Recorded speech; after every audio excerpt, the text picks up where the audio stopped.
Hello, besties. Please, I would like to ask a question. Is being fat bad? Like when someone gains weight, is it a bad thing? Because I could remember when we were growing up, when someone gives birth to a chubby baby, everyone comes around and admire the baby and be like, oh, he or she is so cute.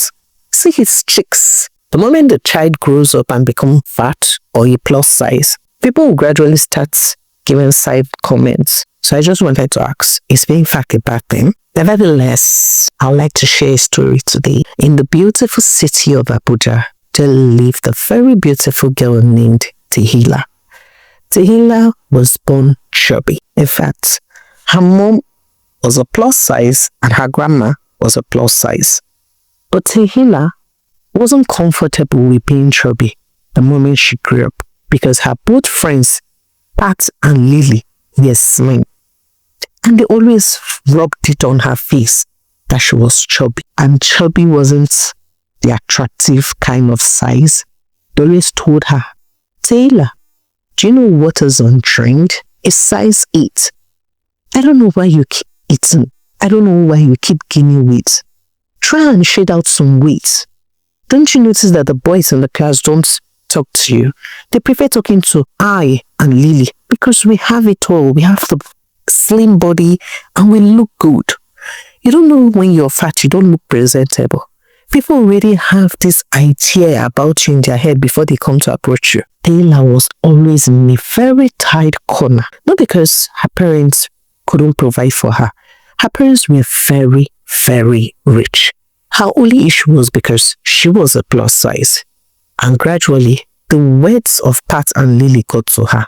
And THECLA started starving herself. She barely ate her food. Whenever she takes food to school, she doesn't touch it. And even when she returns back home, she will still not eat anything. And when her mom comes out and asks her, THECLA, please, why are you doing this to yourself? She'll quickly look at her mom and say, Mom, I need to shed out some weight. I'm gradually losing my friends. All my friends have other people that they talk to. Lily and Pat are just my friends because we are childhood friends. Because you're friends with your mom. And she entered her room and started crying. But her mom tried to console her. Her mom tried to make her see life from a different perspective. But nothing she said made THECLA feel good about herself. All THECLA needed was something that was going to make her shed weight. Over the passing days, these thoughts gradually started affecting her academically.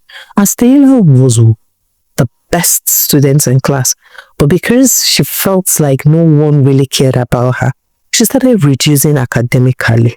And that was when Matilda, her mother, knew that this was serious. What was she going to do?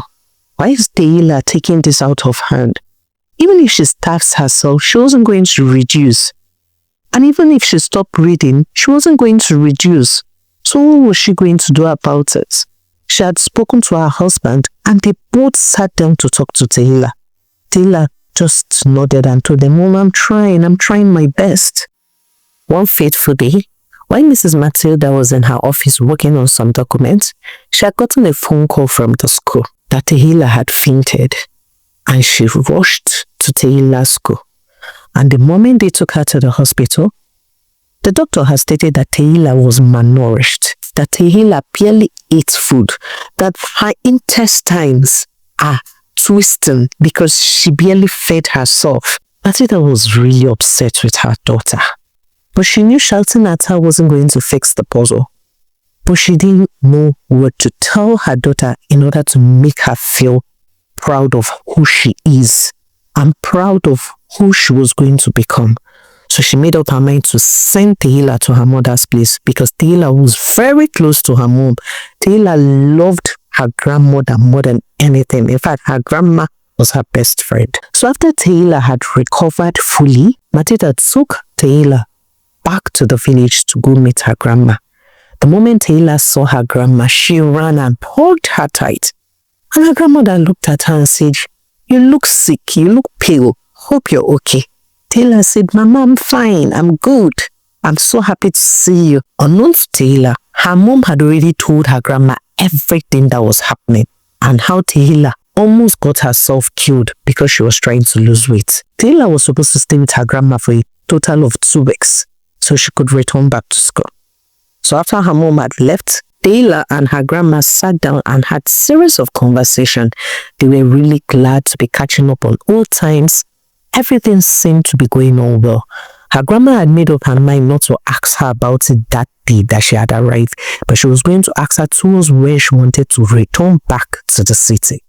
Things went on well. Taylor following her grandma to the farm, following her to the stream.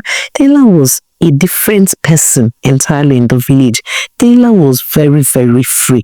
She played with the neighbors. She did everything she wanted to do. She even ate properly in the village. And few days to when Taylor was supposed to return to the city, her grandma called her and said, Taylor. And Taylor said, Mama, what's that? This one you're calling my name on a very low tone. And her grandma said, Taylor, your mom told me everything. I just made up my mind not to talk about it. I just wanted you to enjoy yourself because I know you love coming back to the village. And she told her granddaughter, Taylor, I want you to be proud of who you are. You see this body you have, a lot of people are out there looking for it. A lot of people are begging God every day to even add 1 kg. And you're here trying to kill yourself. Is being slim a criteria to going to heaven?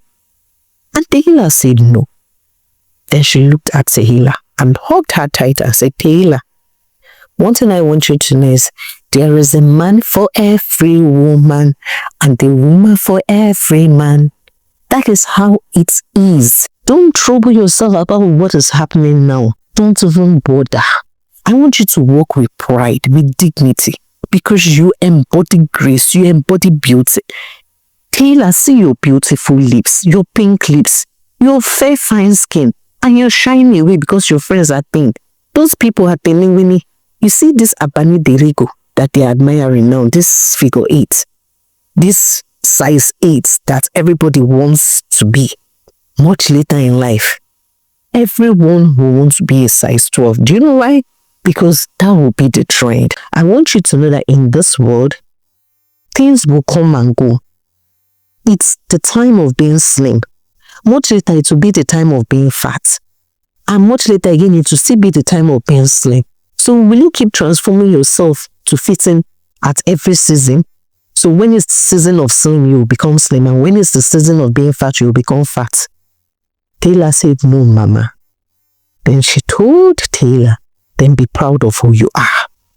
If you walk with dignity, the person for you will always come. And you're too even young to start thinking about who is talking to you and who is not talking to you. What you should be thinking about is how to make your papers, how to clear your papers, how to make your parents proud. Do you know if you become something in life, you'll be proud that you were able to achieve something? And Taylor said, yes, Mama. And she held her grandma tightly and they slept. And after a few days, Taylor had returned back to the city. And from the way she communicated to her mom, Matilda, her mom knew that Taylor was returning back a total different person. She wasn't that Taylor that was feeling intimidated anymore. And the moment Taylor resumed school, her both friends, Pat and Lily, had approached her and said, sorry, we're sorry for making you feel bad, but you know it's not our fault. Taylor looked at them and told them the same thing her grandma had told her. Being slim is not a criteria to go to heaven, so don't disturb me about it. The way I look, I'm okay with it. So don't come telling me anything about being slim. And that was when Pat and Lily knew their words could not get to Taylor anymore. Taylor was a total different person. She had learned to appreciate who she is, not listening to the words of her friends. And with time, Pat and Lily had come to apologize to her genuinely.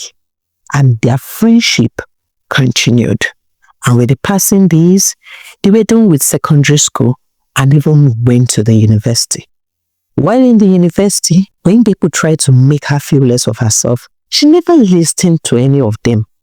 She knew that she was eating healthy and she wasn't too fat. She was just a plus size. So there was no need making her feel less of herself. And before Taylor was done with the university, the trend of being slim gradually left. She noticed that everybody wanted to gain weight one way or the other. People started taking whey protein, started taking weight gainer, started taking different smoothies and shake in order to gain weight, even though they were going to the gym. They all placed all these things in the name of building muscles. Taylor actually told herself, wow, so the words of my grandma is true. So I never knew that someday, sometime, being size 6 and size 8 will no longer be the trend. Rather, people will look for how to gain weight. Taylor was glad. She was happy. She was really glad that she did not allow the words of Lily and Pat to get to her. Taylor walked with pride. Yes, Taylor ate very well and also tried to exercise. She had a very beautiful body curve.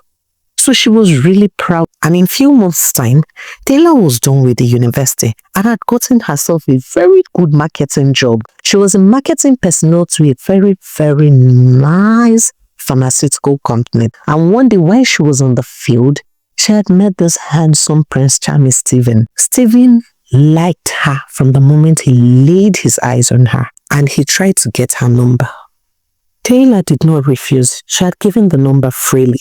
Moreover, she didn't know if Stephen was interested in the product she was marketing, so she gave the number freely. But over the period of time, Stephen called to check up on her, to know how she was doing, and Taylor enjoyed Stephen's company. Stephen always praised and admired her. Stephen never made her feel less of herself. Taylor was glad that she had listened to the words of her grandma, because it did not take long. Stephen had popped the question. He wanted to get married to Taylor. And Taylor quickly accepted the hands of Stephen, being that Stephen was a very, very respectable person. He was very nice. And a few months down the line, Taylor had gotten married to Stephen. And during this period, she had found out that her both friends, Lily and Pat, had been trying various things to gain weight because they were too slim. They were looking like plank, stockfish. They were very, very slim. So they did everything possible to gain weight one way or the other. But Taylor did not mock them. Rather, she encouraged them to love themselves. She encouraged them that very soon the season of being fat will go and the season of being slim will come back. Does that mean they will try to reduce their body again? But Lily and Pat did not listen to her. Rather, they felt that Taylor was just trying to rub it off, that she was the perfect person now.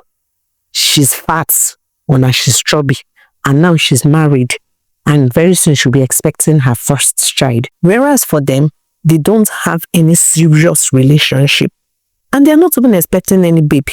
But Taylor tried to make them see that she was being a sincere friend here. But none of them paid attention to her. They bought various kind of products to gain weight, whey protein, amino 600, and so many others they kept on drinking. Nevertheless, Taylor tried to encourage them at every point in time so they don't go and do it out of proportion. Taylor loved her husband, she loved her daughter, and she encouraged her daughter to always appreciate who she is. Beauty is in the eyes of the beholder. There is a saying, one man's food is another man's poison. Do not see yourself as less. Do not allow the words of people to make you feel less. You are very, very important. You're very, very beautiful. These are the words she kept on telling her daughter every day. She kept on professing and confessing positive things into the life of her daughter because she did not want the same thing she suffered to happen to her daughter. Thank you very much for listening to the story of the day. This is a very short story. This story is trying to encourage people to appreciate themselves. There is something they say that there is time for everything. There is season for everything. There is a time to plant, a time to sleep, a time to eat. If you try to fit in all corners, you're going to lose out in the long run. See the life of Taylor. She nearly killed herself because she was trying to lose weight. And she forgot that even in heaven, being slim is not a criteria to go to heaven. I'd like you to drop what you've learned from the story. Thank you very much to our returning subscribers. We appreciate what you're doing and what you'll keep doing. So we'll see you again in our next story. Bye for now.